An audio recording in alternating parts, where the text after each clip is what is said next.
আসসালামু আলাইকুম। আজকে আমি আমার বাড়িতে গরালোর গাছ লাগিয়েছিলাম বিদেশি, তাই আজকে তুললাম। তো আপনাদেরকে দেখাবার চেষ্টা করছি। এই যে গরালো যখন ধুয়ে পরিষ্কার করা যাবে তখনকার হেবি সুন্দর লাগবে।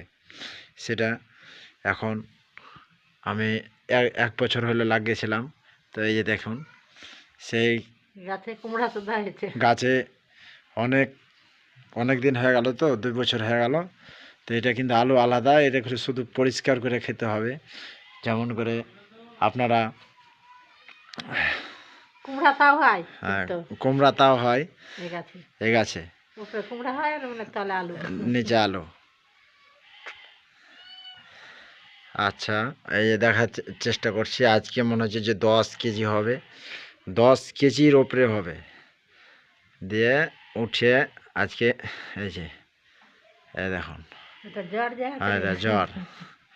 এটা খেতে অত ভালো লাগবে না, কিন্তু এইটা এগুলো সবচেয়ে করে খেতে ভালো লাগে।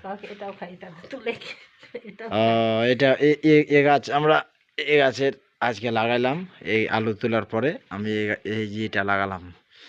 ভালো থাকবেন, সুস্থ থাকবেন। এমডি আব্দুল্লাহ। লাগাইতে থাক।